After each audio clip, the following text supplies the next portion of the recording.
करण्याकरता निघालेला आहे. पांडव सेनेचा सहारा म्लेच्छ केला अपार, त्यावरी दृष्टद्युम्न शर सोडित धावला. या पांडव सैन्यावर एवढा हाकार उडवला. पुन्हा या शाल्व राजा किती मारले त्याची गणतच केली नाही. हे दृष्टद्युम्नानं बघितलं पांडवांच्या, आणि तो दृष्टद्युम्न समोर आला आणि त्याच्यावर युद्ध करायला लागलाय. युयुधाने शतवाने इवजर केला रणे, गजवान एकरुणी रानो राणी पळतसे. आता दोघांच्या जोड्याच लागल्या तिथं. युसुफ आणि पुन्हा पुन्हा शतवर्णी यांचं दोघांचं युद्ध लागलं. दोघांच्या युद्धामध्ये बरंच सैन्य रणमाळ पळायला लागलाय. दोघेही तसे पराक्रमी होते, धनुर्विद्येमध्ये पारंगत होते. अशा प्रमाणे त्यांनी युद्ध केलेलं आहे. ते देखून दुर्योधन पुढे धावला वर्षत बाण, एका अर्जुन वेगळा करून सर्व वीर खिळले. आतापर्यंत दुर्योधन पाहतच होता फक्त, त्यांना काही युद्धामध्ये आणखी आलाच नव्हता. दुर्योधनानं बघितलं माझ्या सैन्याचा सगळा संहार केलेला आहे यांनी.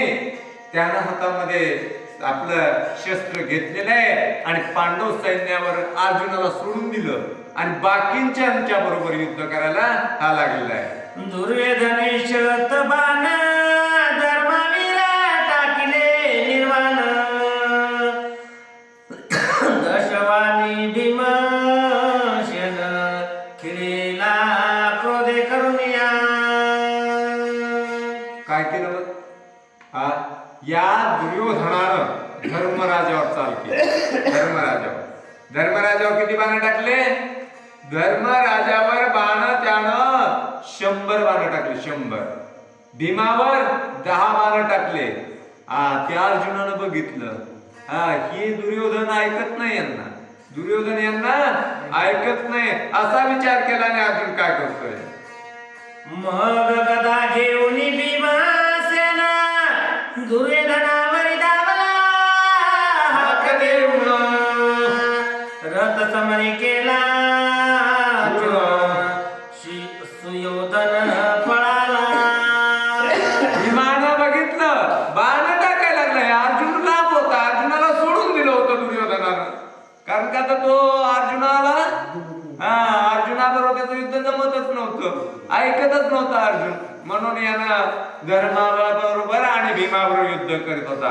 भीमानं बघितलं बाण टाकलेत, भावावर 100 बाण टाकलेत, माझ्यावर 10 बाण टाकलेत. हातामध्ये गदा घेतली, गदा घेऊन पळतच गेला. पळत गेल्याबरोबर गदाचा घाव असा केला की रथाचा चक्काचूर. मग हा दुर्योधन रथ चक्काचूर झाल्याबरोबर पळायला लागलेला आहे बाहेर.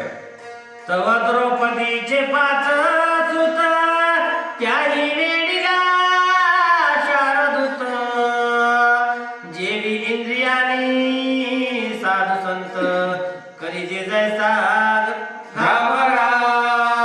आता हे 5 मुलं होते द्रौपदीचे 5 मुलं होते आणि त्या 5 मुलांनी काय केलंय?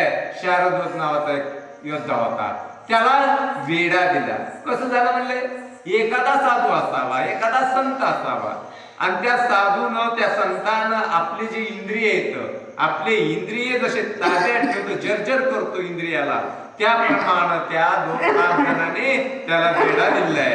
यावरी 7 शतरथी जाना धर्मावरी पाठवी सुयोधन, ते देखून पांडव सैन्य अवघेच तेव्हा उठावले.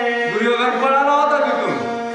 पुन्हा 700 रथाचे योद्धे, रथावरले योद्धे 700 ते धर्मराजावर पाठवले. दुर्योधनानं पाठवले. हे बघितलं पांडव सैन्यानं की यांना काय केलंय, इथून तर पळाला एकतर, आणि पळून जाऊन यांना 700 लोकांना इकडे पाठवलंय रथावरल्या योद्ध्यांना.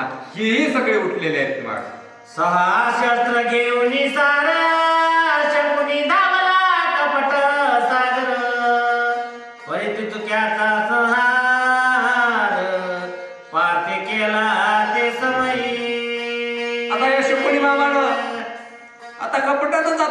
सगळा खेळ केलेला होता.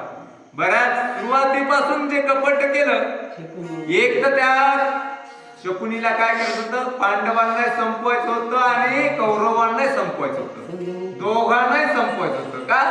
पहिलं वैर होतं त्यांचं सुरुवातीचं. आपल्या कोण बहीण होती ना ती गांधारी, त्या बहिणीचं लग्न याच्याबरोबर करायचंच नव्हतं म्हणा, बरोबर धृतराष्ट्राबरोबर.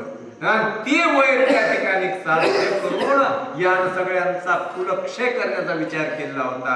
बापाने सांगितलं होतं की माझं आता आयुष्य संपलंय, आता शेवटी तू आहेस आणि तूच काय करायचं म्हणले, यांना सगळ्याला संपवायचं म्हणले, एकालाही ठेवायचं नाही असंच सांगितलं. मग आता इथं किती घेऊन गेला तो? 6000 घोडेस्वार घेऊन गेला पांडव सैन्यावर. आणि ते अर्जुनानं बघितलं, अर्जुनानं सगळ्यांचाच संहार केलेला आहे. रणांगणेश कराती तात्काळ मारी सुभद्रापती, दोन शस्त्र स्वार शतहस्ते रेते करुणे पाडिले. रणांगणामध्ये युद्ध म्हणजे युद्ध, तिथं कोणी कुणाला सोडवायची सोडवण्याची गरजच नव्हती. भांडण जर लागलं तर भांडणामध्ये कुणी जाऊन कुणाला सोडून नाही. हा, कुणाचा तरी एखादा विजय होणार, एखादा पराजय होणार. अर्जुनावर एवढे सैन्य आलं होतं. अर्जुनानं काय केलं, रणांगणामध्ये ज्यावेळेस तेवढं आपला रथस्वार आले होते, त्याच्यामध्ये 100 रथस्वार सगळे एकदाच संपले. 100. पुन्हा जे घोडेस्वार होते ते घोडेस्वार किती संपले म्हणले, म्हणजे 2000 ते घोडेस्वार संपलेले आहेत. एवढं या ठिकाणी पराक्रम या अर्जुनाने केला. पाय तीन शस्त्र केला तयाचा संहार, शकुनीशी लक्षणी समोर पार्थवीर बोलत असे. जे पायदळ होतं, पायदळ, त्या पायदळ सैन्य 3000 मारलं अर्जुनानं. आणि शकुनीला बघितलं समोर. शकुनीला समोर पाहून अर्जुनानं आपला रथ शकुनीच्या पुढे घेऊन जायला सांगितलेला आहे. माझी राज्य रत्न जिंकुनी तू आलेली कपटे करुणी, तुझ मारून समारांगणी आणवीन सर्वही. अर्जुन काय म्हणला, कपटानं सगळं माझं नेलंच ना म्हणले. कपटानं अरे म्हणले, आता या रणांगणामध्ये तुला संपून मी सगळंच माझं परत आणणार आहे, आता काही एक तुम्हाला ठेवणार नाही, असं अर्जुनानं शकुनीला बोलायला सुरुवात केली. कौरव स्त्रिया वेगळ्या करून समस्तासी दाखवितो यमसदन, तो सुशर्मा वर्षत बाण पार्था समोर पातला. अर्जुन म्हणला, फक्त कौरवांच्या ज्या स्त्रिया येतात तेवढ्या सोडून देणार, तेवढ्या काही त्रास होऊ देणार नाही, पण बाकीच्यांना मात्र यमसदनाला पाठविल्याशिवाय राहणार नाही. हे ऐकल्यावर सुशर्मा नावाचा एक तिकडा योद्धा होता आणि तो योद्धा अर्जुनाच्या समोर आलेला आहे.